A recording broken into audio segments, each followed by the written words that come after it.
This is the Fifth Estate Winning Headlines, your media police post, coming to you from the Fort Hall School of Government in Nairobi, Kenya.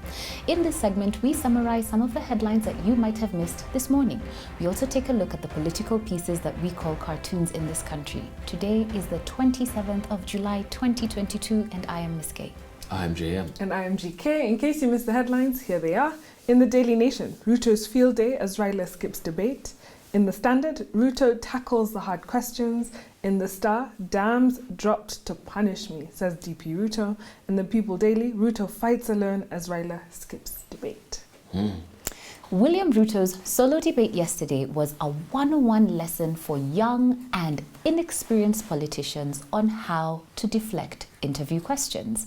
Peter Bull, a British communication expert, after studying the communication habits of British politicians for decades, identified at least 35 techniques that politicians use to evade questions posed by journalists. So politicians use these tactics to dodge the issue under discussion by refusing to commit to an answer. And yesterday, William Ruto gave us a first-class performance on the art of question deflection. Allow me to give you 5 examples. So deflection tactic number 1. Question the question. How do you use this tactic in an interview? You reflect the question back to the interviewer. So you, at this point in the year 2015, I believe, when this was passed, were pushing for 8% to be added on VAT. Today, you are saying you want to abolish VAT on petroleum products. Why should Kenyans believe you today? Why wouldn't they? Deflection tactic number 2, attack the question. And how do you use this tactic in an interview? You say that the question is based on faulty assumptions, or you claim that the question was not factually accurate.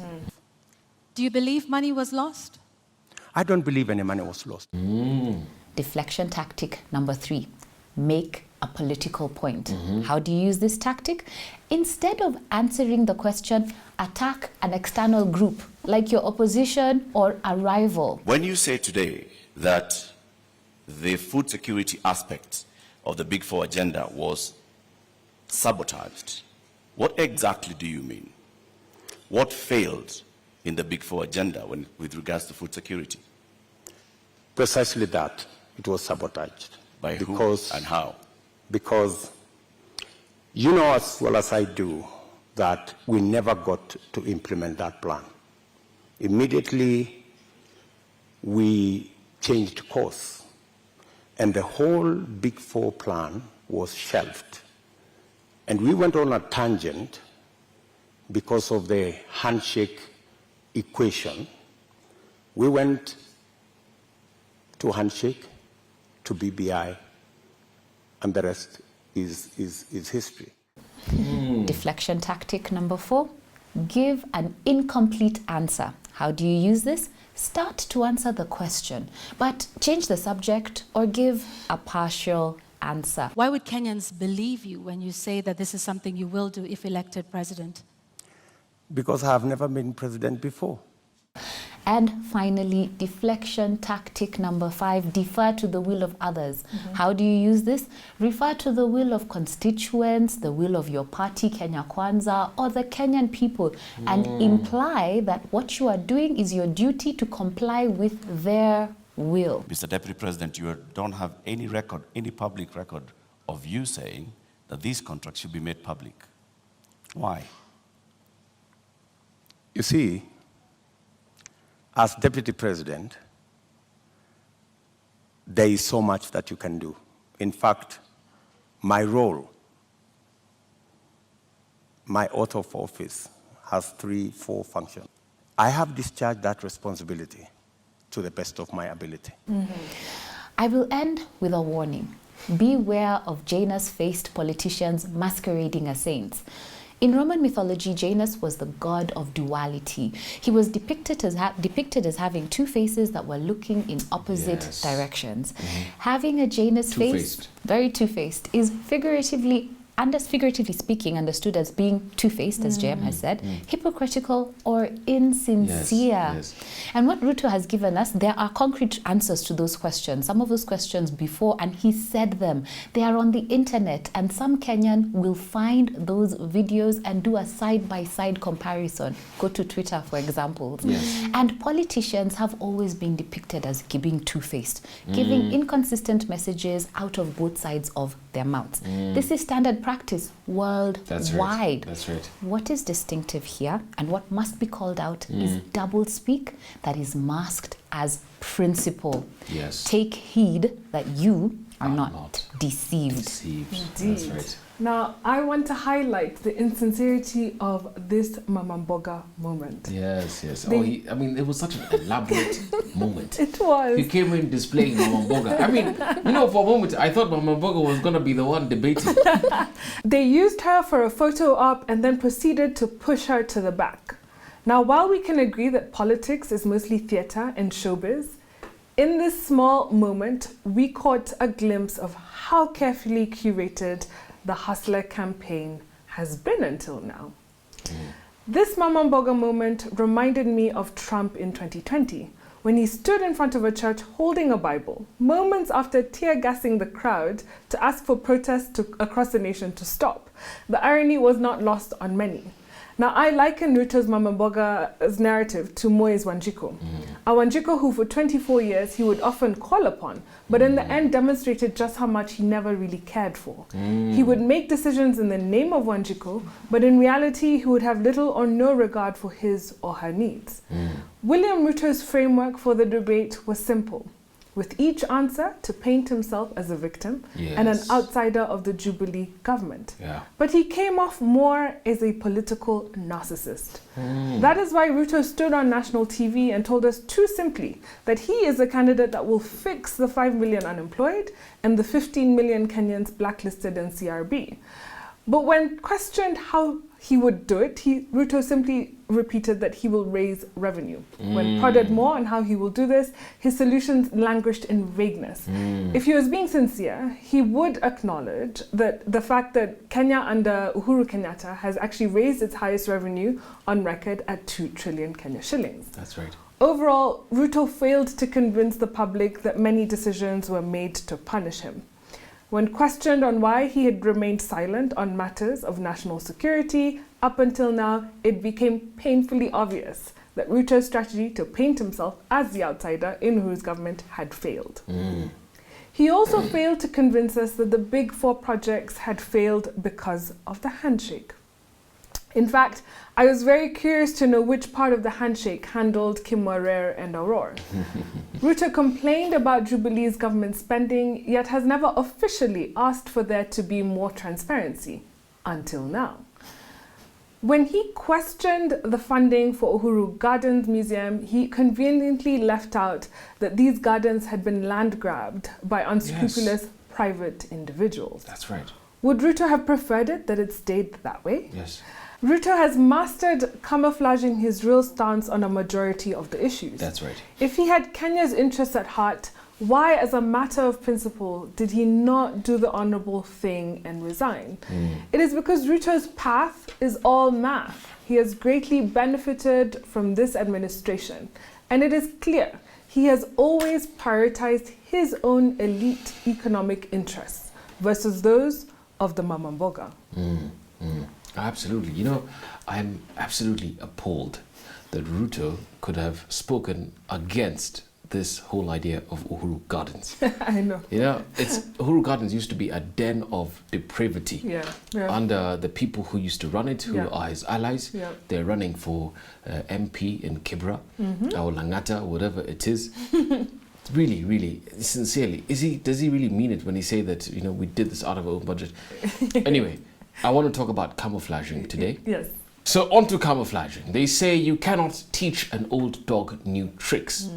Gema has been conditioned to vote selfishly for the last 59 years. Why should this change on August 9th this year? A chameleon is a chameleon is a chameleon. A leopard does not change its spots. Be sure Kikuyus are camouflaging, as you said. He's camouflaging. Kikuyus are also camouflaging their real feelings when it comes to William Ruto. So let me explain by way of a story. Somewhere in America, 14 years ago, Anthony Curcio needed 25 men to help him on a job. So he did what every American does. He advertised on Craigslist.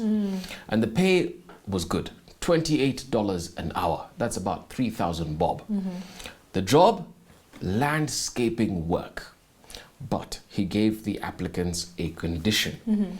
They had to come dressed ready to start the job. Jeans, a blue shirt, work shoes, a yellow safety vest, safety goggles, and to top it all up, a painter's mask.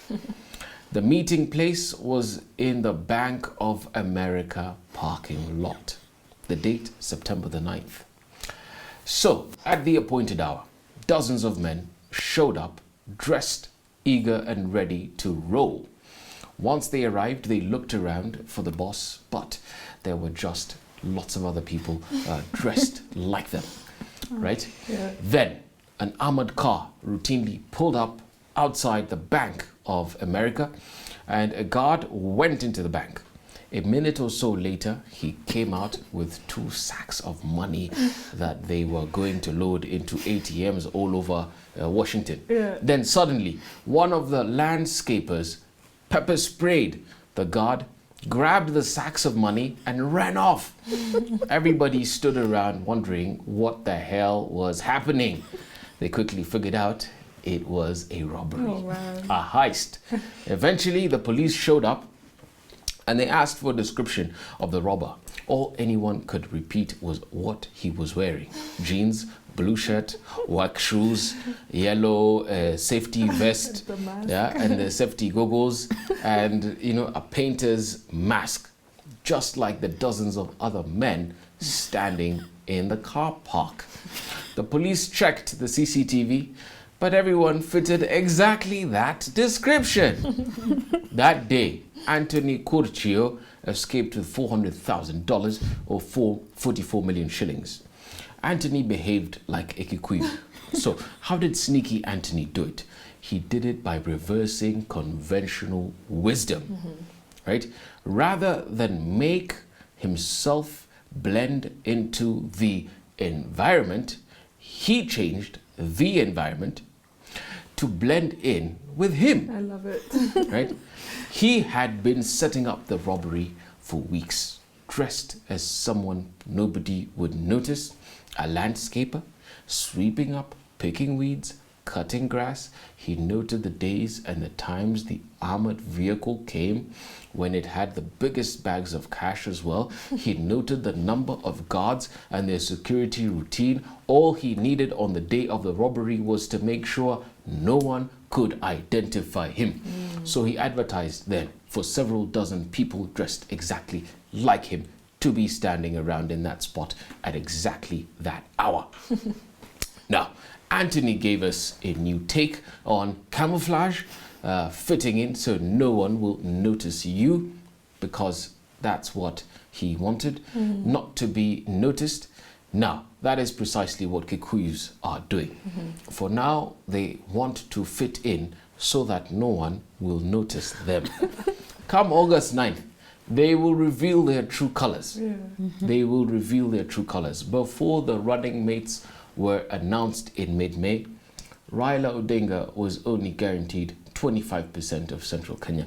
But since Martha's nomination, confidence was restored. The number of Azimio supporters has quietly grown to at least 4 out of 10 Kikuyus, 40%. They won't admit it, but it's true, especially after last night's lackluster performance by the Deputy President. Fantastic. I like that. I really do like it. We've learnt a lot today. So, who is giving us our winning headline? Do we like any of them? Unfortunately, no. I want to cite Toss them for being lazy, so none of them get our winning headlines. That's right. But we do have a winning cartoon. I'm going to go straight to the Standard, where we have the Theatre of the Absurd. near you. And on the headline screen there, we have IABC versus DCI, the Venezuela connection. And on the side there, I think it's another movie. Sounds like a film I want to see. Exactly. Yeah. How to export snakes and hyenas' balls to the Far East. And there you have Rajakar's picture. Also another movie I'd like to see. And then just below, there's also another viewing. Maybe it's an afternoon one. Afternoon special, Sakaja's Degree. Coming to a theatre near you. Yeah, exactly. So, I mean, it's really just describing sort of the theatrics that have been happening around this election, just 2 weeks too. And Wanjiku is just there. It's a very good cartoon. Exactly. I love it. So I think that gives us our winning cartoon. Thank you for joining us. Please find us on YouTube and GoTV, Pang Free to Air. Also find me on social media. I'm on Samasana. I'm on Twitter at Samasana. I'm on TikTok at Maino Wakagano. And I'm on Twitter at J Kambuni.